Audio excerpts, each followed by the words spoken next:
Hello friends आ गोटे नुआ video रे समस्त को स्वागत करुच्ची। तो फाइनाली आपण मानकर सेंट्रल बोर्ड तरफ सीटीईटी एग्जाम रो नोटिफिकेशन आसी सारी जो थे कि आपण माने समस्ते ये अप्लाई करें एग्जाम दे पारे।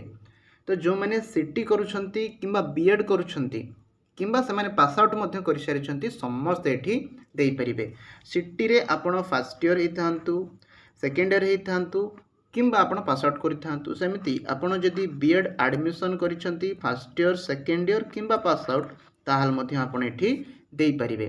एवं एग्जाम आपण मानकर 8 फेब्रुआरी जो 2026 रे आगामी हवाकू जाउछि। तो केउ माने देई परिबे केमिति कोन देबे कट ऑफ केते जिवो ता विषय में डिटेल्स रे कथा हबा। आउ सीटीईटी एग्जाम देले आपण मानकर फायदा कोन होबो जॉब आपण कोन कोन करि परिबे ता विषय मध्ये हम डिस्कशन करिबा। तो फास्ट आम जाना जे आपण मैंने कहीं सीटीईटी एग्जाम देवे। जदि आप सीटीईटी एग्जाम देवे सेंट्रल टीचर एलिजिबिलिटी टेस्ट ताहले आपण जो सेंट्रल स्कूल गुड़िक अच्छी जमीक आपणकर है केंद्रीय विद्यालय बा केवी स्कूल जवाहर नवोदय विद्यालय जमी आप जेएनवी में टीचर हो पारे बुझीपार्टी।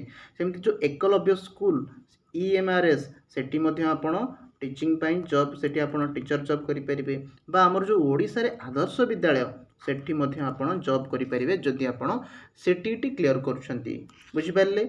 ता सहित आपण माने सीटीईटी रे केते मार्क रखले पास हेबे देखंतु मु आपण मानकु देखै दउछि। एठी हमें जानि नबा जे सीटीईटी रे आपणकर पेपर 1 थाए आ उटे थाए पेपर 2।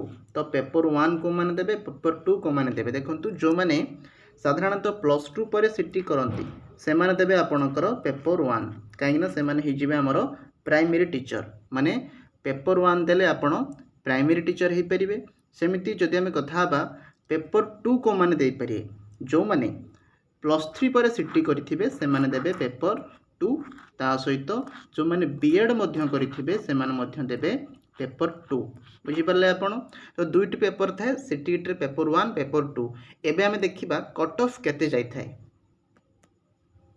आपण माने देखंतु कट ऑफ जो हमर जाउची सीटीईटी रे जनरल कैटेगरी पिला मानक पय 60% मार्क आउ जो माने SC ST OBC PWD category रहले से मानक पय 55% मार्क माने टोटल हमर 150 मार्क रो परीक्षा ही थाए। जो माने जनरल पिला 150 रो से माने 90 मार्क रखले से मानकर सिलेक्शन हे जिवो कट ऑफ पार हे जिवो। सेमिति एससी एसटी ओबीसी पीडब्ल्यूडी हेथिले 55% माने 82 मार्क रखले से मानकर कट ऑफ पार। आउ जदि आपण थरे या क्वालिफाई करनेले ये जो सर्टिफिकेट रो वैलिडिटी एटा आपण मानकर लाइफ टाइम सब दिन पई रहिबो बुझी पारछंती।